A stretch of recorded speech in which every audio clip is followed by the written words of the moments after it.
What is up, my guys? I hope you all are doing very, very well. My name is grubbz and I make Eternal Return content geared mostly towards new players. And if you are new, hello. If you are returning, welcome back to the channel. Today we are going to be going over more of the basics of Eternal Return, and this time we're going to be talking about consumables and cameras and how they all work. I have gone over them before in my other videos, but I figured having an official guide available so that you can send it to your friends that are just learning the game would probably be the most beneficial. And so here we go. I'm not going to drag this out with a long intro. We're just going to dive into it. Let's talk about the consumables in Eternal Return.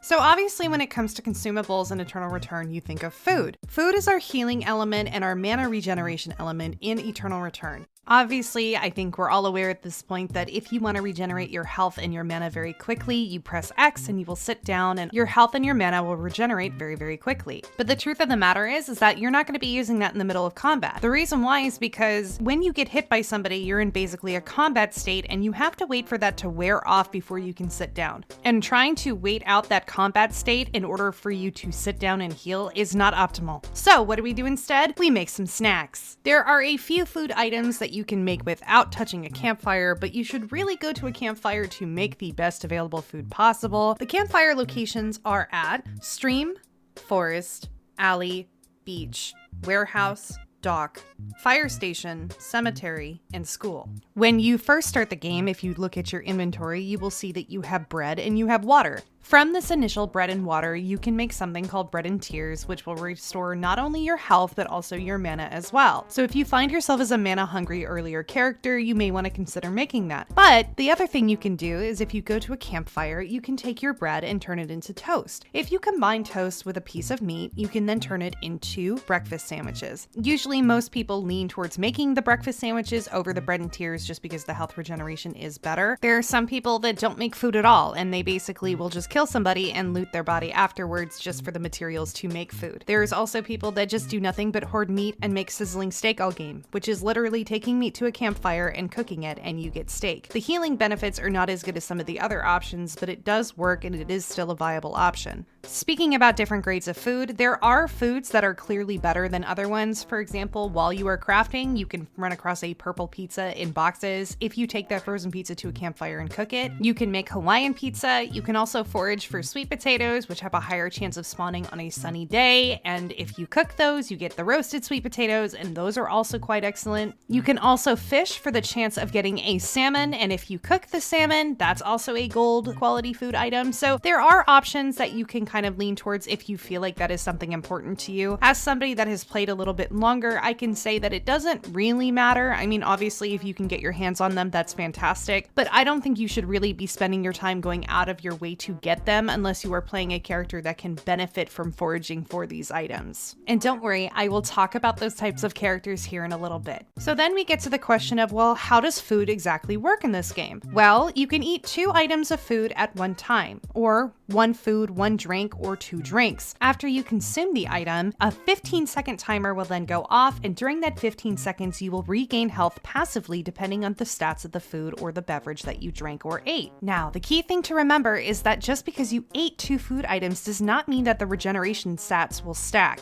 For example, if I ate pizza and then I had a breakfast sandwich, the breakfast sandwich is not going to be going off at the same time as the pizza. The pizza will go for the first 15 seconds, and then the next 15 seconds afterwards is when the breakfast sandwich will trigger. If you try to go past the 2 consumable limit, a prompt will pop up and it will say you can't eat another bite or you're stuffed, and that means that you're going to have to wait for the cooldowns to go off and then you can try eating again if you need to. The way that you should use food in a fight is as soon as the fight starts and you start to take damage, you should be eating. I've said it before and I will say it again. The combat in Eternal Return is more like a dance. Very rarely do you want to all in on your opponent unless it is an absolute necessity for you to do so. With that in mind, you should consider stepping in and out of the fight to allow your food regeneration to kind of go off and for you to heal as much as possible. There is no shame in stepping out for 1 to 2 seconds for you to regain your health or in order for you to reposition while you are healing. Now, obviously, Eternal Return is not a spectator sport, so you don't want to be sitting out for like egregious amounts of time trying to get your health back, but you do need to learn the delicate balance of stepping in and out of the fight in order to heal and in order for you to manage your cooldowns, which is something that comes with time. As I mentioned before, there are specific characters that food means something a little bit different to. For example, Shukai wants to cook a lot of food very early simply because of his passive. His passive dictates that he gets stacks every time he cooks something, and he wants to try to get to his max 100 stacks very quickly because it gives him passive health for every stack that he has. On top of that, all of Shukai's food is buffed, so it will actually heal you more. So having him cook your pizza or your sweet potatoes if you find them is truly beneficial because it will give you more health regeneration than a regular pizza or sweet potato would.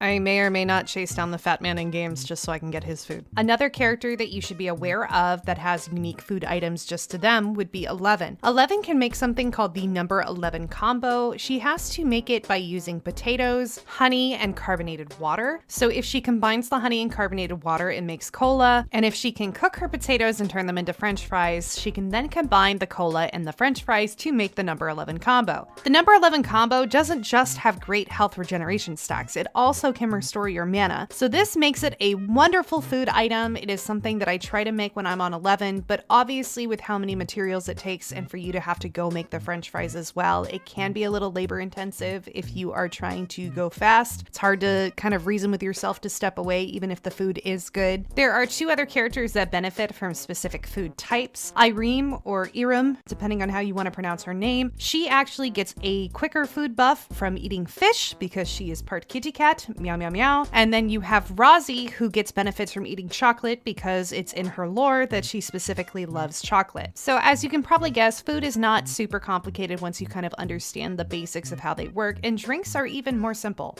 Right now in the state of the game, it is not worth it for you to try to craft like extensive drinks. What you should be doing is grabbing carbonated water, honey, or milk, take them to a campfire and cook them. Not only is carbonated water, milk, and honey abundant depending on what area you're in, it is just way more beneficial for you to just take those straight mats, cook them up, and have something that will restore your mana for 1,000 plus a pop. I'm not really sure like what happened with drinks in that regard, but that is a change that happened, I believe, last season, and it's just kind of been that way for a while now. So if you do not know, now you know. Don't try to make complex drinks, just make something dumb and simple. It will work just fine, I promise you. Now, if you are curious about what else I can tell you about food, there is an augment that you can go into called Camping Guide. Camping Guide makes it so that you pick up purple grade quality things when foraging. So when you try to fish or when you try to scavenge for potatoes, you will get the purple grade quality that when you cook them will turn into the gold quality. You also get a campfire every night. It is up to you as to whether or not that is something that you need to have. It works very well on Shukai, but obviously if you get it on somebody like 11 who wants the regular potatoes and not the sweet potatoes, you will have a bad time. So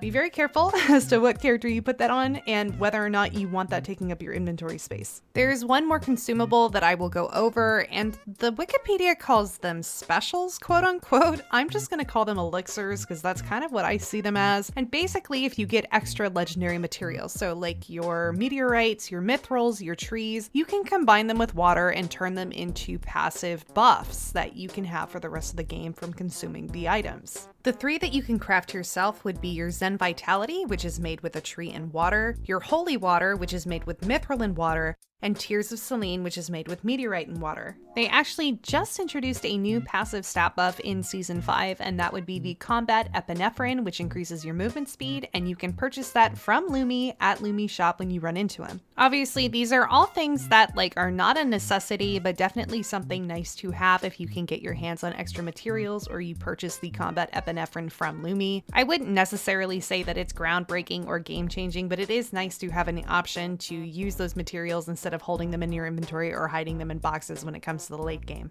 And that just kind of wraps up consumables as it is. There's not really anything really complex or deep about food. Make food, eat food, use it to heal yourself or restore your mana or get passive buffs. That's pretty much it. And now we're going to talk about cameras and vision.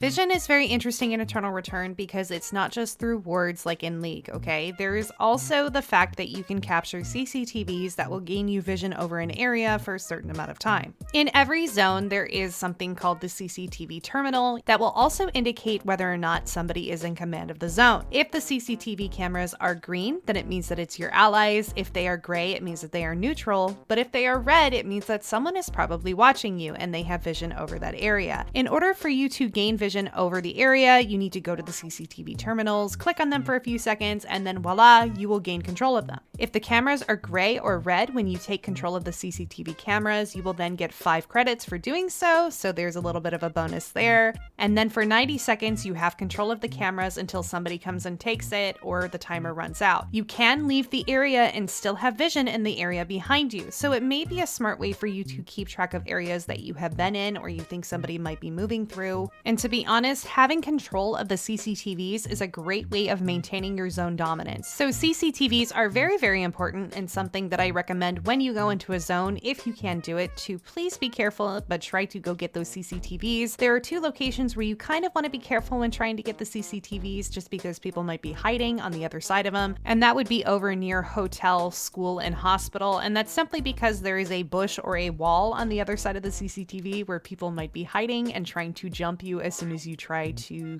take command of the CCTVs. It's free vision and you get paid for it, so it's really not a lose-lose unless you're not smart and you get jumped while trying to get the camera. So while CCTVs are quite important and definitely something you should prioritize, you should also understand that the range that they can give you in terms of vision is quite limited, and that is where the other types of cameras come into play. When you kill a bat, you get something called a surveillance camera. While they are absolutely fine in the state that they are, you can double them by turning them into telephoto cameras or recon drones. To make the telephoto camera, you have to combine the surveillance camera with binoculars, and that will make you 2 telephoto cameras, which act just like surveillance cameras. You can put them in a spot in front of you, they are able to be seen, and they are able to be killed. The second type of camera is called the recon drone. The recon drones are what I lean towards making personally. They are a little bit safer and you are allowed to use them from a little bit further away and they can't be destroyed. What you do is you take a surveillance camera and you combine it with gunpowder, and then you get 2 recon drones. And when you use the recon drones, you can use them to scout a little bit further ahead, whether it's a bush or an area behind you, and it's a safe way for you to quickly get a flash of the area and to see whether or not it is safe.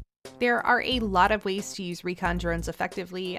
Sometimes when I'm playing Nathapon, I like to scout ahead to get an idea of where I need to line my ult up. Another great way to use it is if there is a team in front of you, you can use your recon drone to get a quick peek at them, and if you press tab, you can see what gear they have to kind of gauge whether or not that is a fight worth taking. It is also a great way to scout out bushes if you are getting to the point where you are late game and you have an abundance of recon drones, and you can use them to move to the final safe zone safely. In reality though, you want to try to use your abilities to check out bushes just because you have so much mana in this game and cooldowns are so quick. There is no reason as to why you shouldn't burn an ability to make sure that a bush is safe when you are passing by it. And use common sense, of course, when checking out the bushes with an ability. Don't burn something with a long CD just because you want to make sure the bush is safe, because you might need that in the fight if they end up coming from a different direction or you end up running into them just moving forward through the area. There is a stronger version of the recon drone that you can get from killing Omega or taking a recon drone and combining it with a battery. The problem is that that's a 1-to-1 conversion, not a 1-to-2. So for example, when you make the recon drone, you get 2 recon drones, right? Well, when you make the EMP drone, you just get 1. The only thing that the EMP drone does differently from a recon drone is it disables traps and other cameras, so you can make them. It is not a bad thing to make, but I just personally wouldn't go out of my way to hoard batteries simply for the fact of making EMP drones. Especially if you are a newer player that is still trying to get the grasp of the game, don't worry about it. If you make them, cool. If you don't, it's not really a necessity to have. It's very rare nowadays that you run into a late game ISIL or somebody that you feel like you need to have the EMP drone on to destroy their cameras or their traps. And really, it's only going to be in higher level games that you're going to be seeing traps being made anyways, so don't worry about it. Just remember the basics and try to make what you can make with the materials that you have available to you.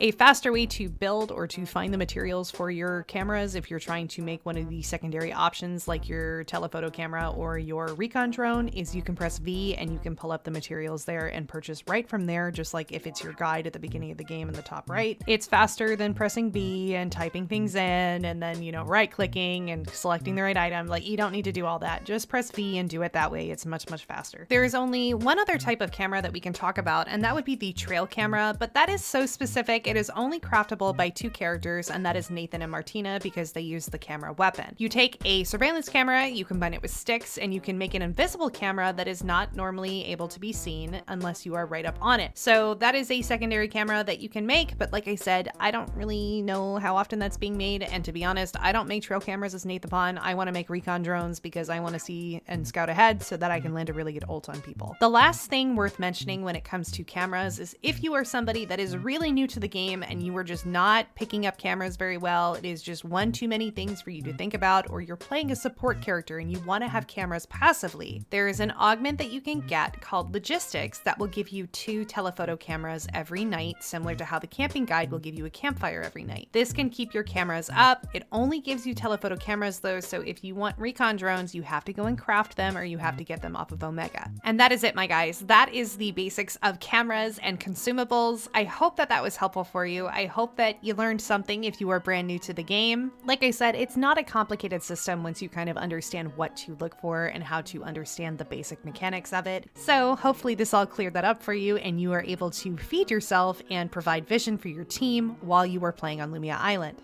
If you are new and you are trying to find a place to call home in regards to trying to find people to play with or to talk about Eternal Return or even ask questions so you can learn more, you can check out my Discord. It is called the Eternal Connections Discord. We run monthly events, we have weekly Cobalt games, we have tons of fun there. So if you are interested, the link will be down in the description below. There is also an official Eternal Return Discord that I can link, as well as the Character Hub that is a valuable resource if you are trying to learn brand new characters but you want to focus on one in particular. They have a section for every character. So do not worry, the link for both of those will also be in the description below.